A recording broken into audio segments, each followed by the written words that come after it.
Making the decision to sell up a 3-bedroom home and move into a house truck would be a difficult decision for anybody, but especially if you have a young toddler as well. That's exactly the case of this next family that we're about to visit. I'm anxious to see how it's working out for them.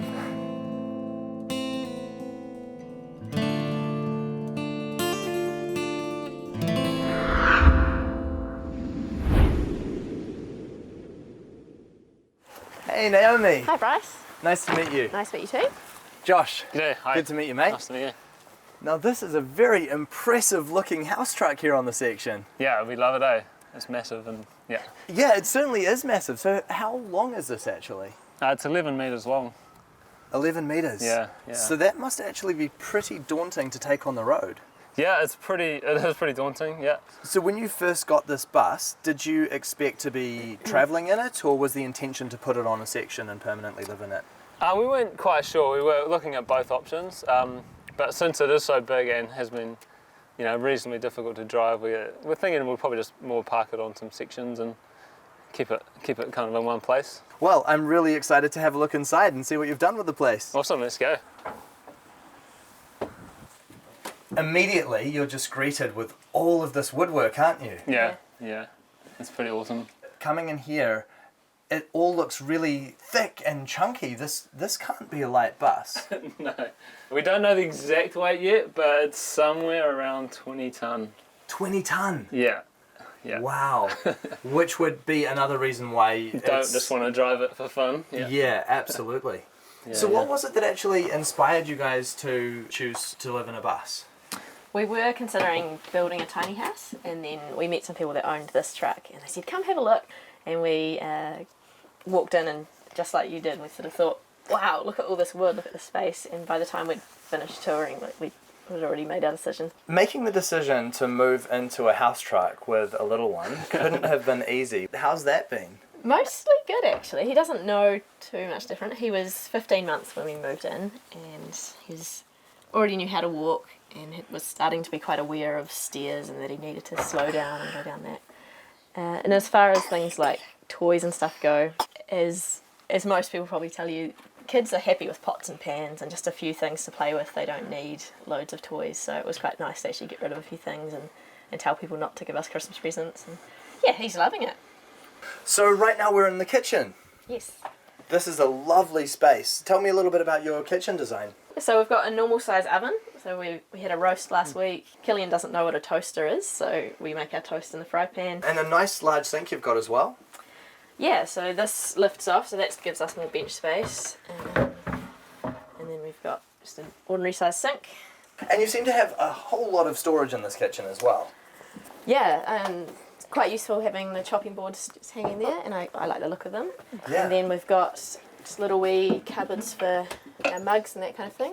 Lovely. And then when we're travelling, you can just flick that down to make it secure. And then these drawers, probably my favourite bit, they go right back. So this, right. we reckon this kitchen's got more storage than the kitchen in our 3-bedroom home that we were in beforehand. So yep, I could believe that. Yeah, it's been good. And then fridge and freezer. Yep, also quite a large fridge. Yeah, it runs off gas or solar. Further up here is your living room. Yes. This living room area is a really lovely space, isn't it? It's so open and just feels really spacious. Yeah, it's one of the things that sold it to us, to be honest. Yeah. Because especially, I think, when you were looking for a house bus, you had the child, so you knew that you would need at least the feeling of space or someplace where he can run around, get into a bit of trouble. So actually having this kind of area must be excellent. It's been quite handy too. If I'm sitting here sort of reading or something, I can see Killian go up to our room, or I can see him go towards his room. He's sort of always in sight, which is nice, but he can kind of feel a bit independent as well. Lovely looking fireplace you have in here also. Yeah, it's a fire the previous owners put it in. It does get pretty hot with the fire, and so we'll put a curtain just in front of our room just to kind of stop some of that heat from going in. Yeah. It looks like you are actually using the heat a little bit though. You've got the drying rack up there. That's a clever addition. Yeah, this drying rack was from Naomi's parents' house, so again, one of those relics. Perfect. Just chucked it up there and it works a treat. And you've got a nice comfortable lounge area as well? Yeah, we do, and apparently it's quite comfortable to sleep 2 people on it, so the previous owners sometimes had friends come stay and turn the futon into a bed, but yeah, when people have visited us, they've tended to stay elsewhere so far. We haven't had any big sleepovers here. Not yet, at Not least. yet. I'm sure they're still to come. Yes. Yeah, definitely. And what's through this door here? So just through here, we've got the bathroom. So we've got the shower here. It's a pretty normal sized shower, just with a curtain. We've got a toilet.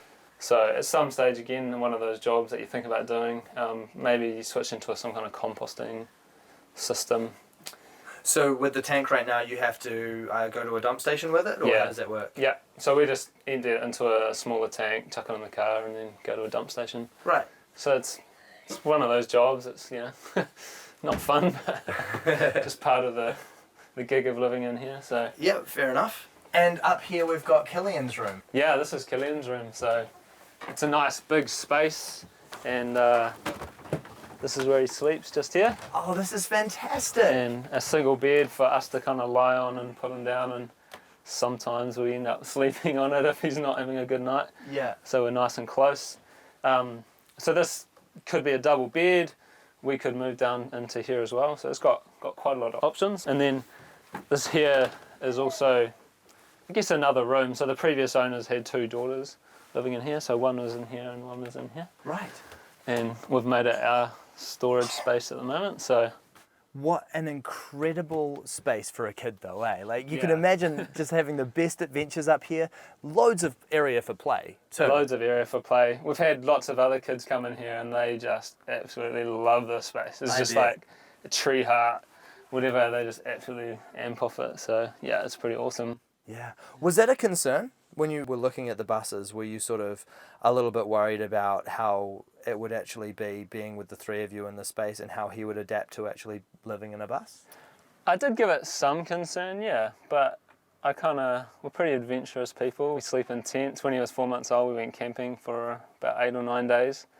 So yeah, we're pretty used to being in small spaces, and he's a kid, so he can just get used to whatever kind of space and things life throws at him. So yeah, and that's another thing.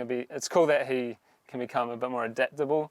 He doesn't just have the massive house and all the toys and all the different things. It's kind of just getting used to a different way of life. So yeah, that's pretty cool, I reckon. So another pretty cool feature about the truck is we can just lift these up. Whoa! It's quite heavy, so it's not an easy job. Just sit up on the roof and... Oh, that's brilliant. Yeah, it's pretty cool, eh? This is so cool. What an awesome feature just to be able to sort of pop up here and see what's going on around you. 360-degree views. 360-degree views. We've set up here with some sunsets, so just over here, beautiful sunset, sit on the roof. Nice and romantic. It's good brownie points. So. I bet. Yeah. And up here as well, we've got an excellent view of your solar panels. Yeah, so these are my 3 retrofitted solar panels. Normally when the bus is spun the other way, they are lying kind of flat and attached nicely, but because I spun it around, I had to prop them up, and I've just put some wood on the other side. But we've had some 80, 90 km winds. Wow, and I've stayed up, so. Great. Yeah, pretty stoked. So how many watts of solar do you have up here? I've only got 270 watts. Yeah. But I suppose when you've got gas for heating all of your water and you've got your fire for warmth, yeah, really you don't actually need that much power, do you? We've just got lights and a few appliances, magic bullet, that kind of thing. So yeah, it works pretty well, yeah. What's up this other end of the truck? Is that your room up there? That's our room up there. Great, can we have a look? Go for it.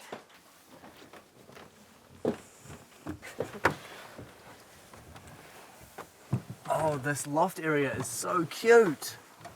What a cozy space. Yeah, it's really nice, eh? It totally works. I'm a little bit surprised. I kind of like the room on both sides of the bed, but yeah, it totally works.